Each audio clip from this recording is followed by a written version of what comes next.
Ahead of 9/11, there's a tremendous amount of manipulation of trademarks and securities in a variety of industries, but one being United Airlines.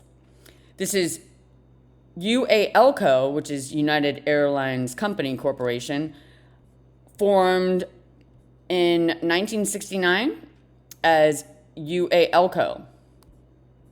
Transportation of persons, property, and mail by airplane. Curtis Barks. Bunting. Okay. I don't know what seal that is. And then it merges. So this is United Airlines with airlines as two words, just changing its name. It says it's merging, but it looks like it's just formally UALCO. Okay, let's jump down to 1983. So here we see that United Airlines has changed to U.S. Shelter Corporation out of Greenville, South Carolina. So it is a shelter corporation. Its purpose is property management. And I know that they acquired some hotel chains and some things like that, in the hospitality industry. But shelter is a little, shelter, it's a little kind of, So there's 12 billion. And now it's changed to 1815 Superior. We can't see what the merger is in 93, but let's just see what happens in 96. Prentice Hall Corporation, United Airlines, still two words.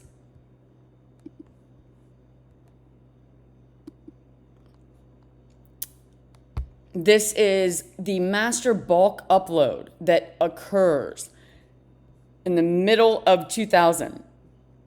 It's 7,809 entities being reinstated and or amended all at once.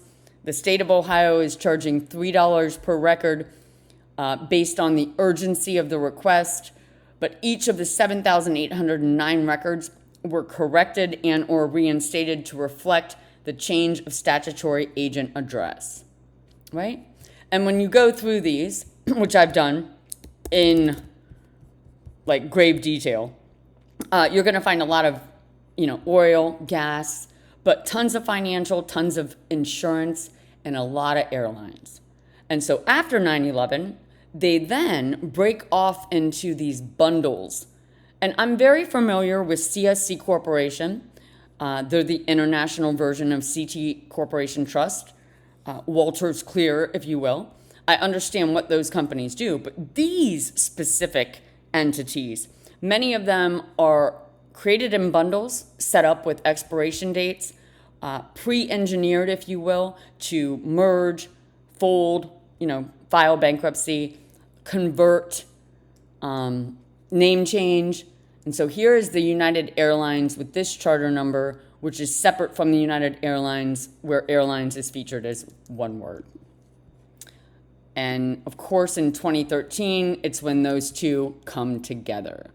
So here is United Airlines merging with UALCO via Continental, I think. Yeah, Continental. We're not sure if you saw Texaco as one of the many, many, many entities affiliated with the United Airlines, with airlines as two words, which is UALCO.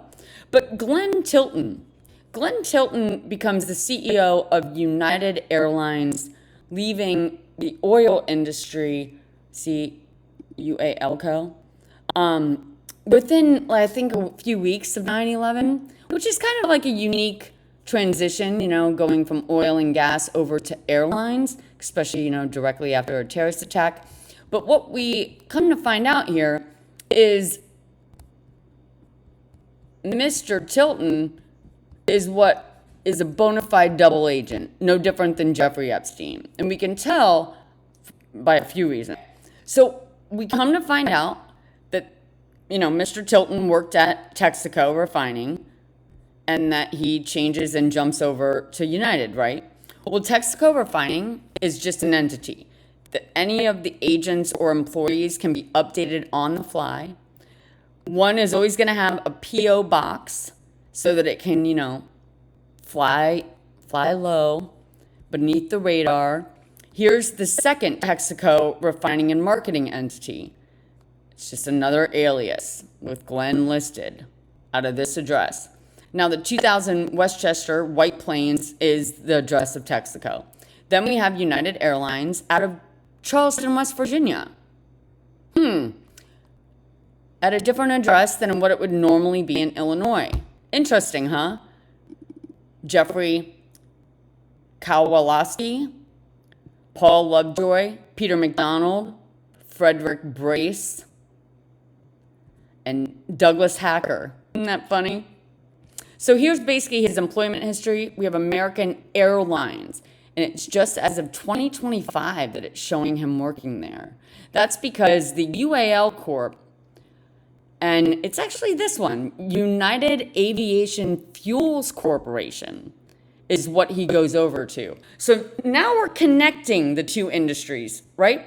So you have oil and gas, and then you have transportation. Oh, he really actually didn't go over to United. He actually went over to basically, set up the partnership of providing fuel for United as they took over United. Isn't that fun? Isn't that neat? Schwartz. We're going to definitely look at Stephen Schwartz after this. Yep, Schwartz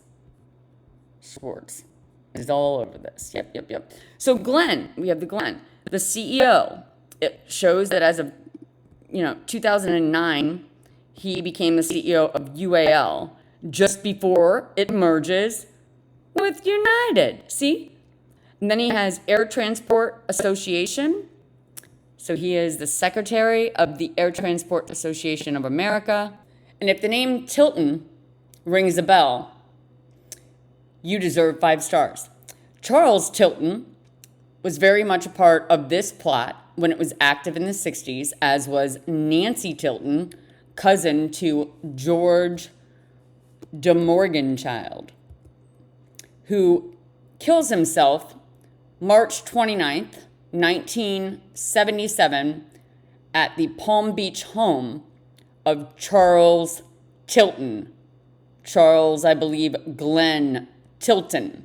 Yep. It's George Poppy Bush who in 1976 actually wrote him a letter from this Kings Road in Dallas, Texas, to say, hey, George, it's time.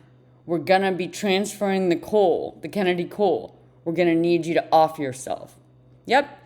So it's so much easier when you bring back the plot, the Cold War plot, which they definitely did ahead of 9/11, to just use a lot of the same names. It just goes a lot smoother, which is why they bring back Buckeye Steel Castings. That was Samuel Bush's Columbus, Ohio entity that they were using in the 1920s when the plot was in motion then. And what are they doing?